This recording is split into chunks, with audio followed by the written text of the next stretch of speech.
بسم اللہ الرحمن الرحیم،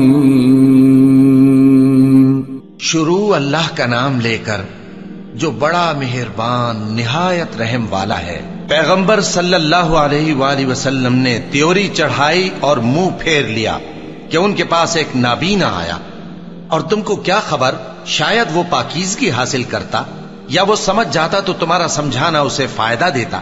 اب وہ جو پرواہ نہیں کرتا سو اس کی طرف تو تم توجہ کرتے ہو، حالانکہ اگر وہ نہ سنورے تو تم پر کچھ الزام نہیں۔ اور وہ جو تمہارے پاس دوڑتا ہوا آیا اور وہ اللہ سے ڈرتا بھی ہے تو اس سے تم بے رخی کرتے ہو۔ دیکھو یہ قرآن نصیحت ہے، پس جو چاہے اسے یاد رکھے، قابل ادب ورقوں میں لکھا ہوا، جو بلند مقام پر رکھے ہوئے اور پاک ہیں، ایسے لکھنے والوں کے ہاتھوں میں ہیں جو بلند مرتبہ اور نیکوکار ہیں۔ انسان مارا جائے، یہ کیسا ناشکرا ہے، اسے اللہ نے کس چیز سے بنایا؟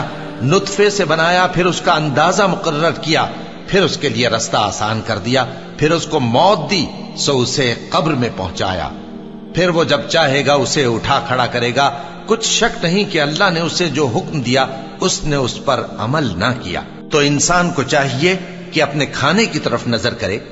بے شک ہم ہی نے پانی برسایا، پھر ہم ہی نے زمین کو اچھی طرح پھاڑا، پھر ہم ہی نے اس میں اناج اگایا اور انگور اور ترکاری اور زیتون اور کھجوریں اور گھنے گھنے باغ اور میوے اور چارہ، یہ سب کچھ تمہارے اور تمہارے مویشیوں کے لیے بنایا۔ تو جب کانوں کو پھاڑنے والی آواز آئے گی اس دن آدمی اپنے بھائی سے دور بھاگے گا، اور اپنی ماں اور اپنے باپ سے اور اپنی بیوی اور اپنے بیٹوں سے بھی۔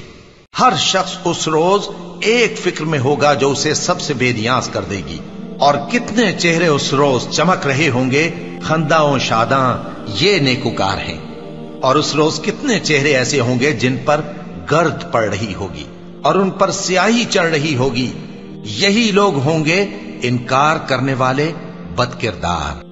صدق اللہ العظیم۔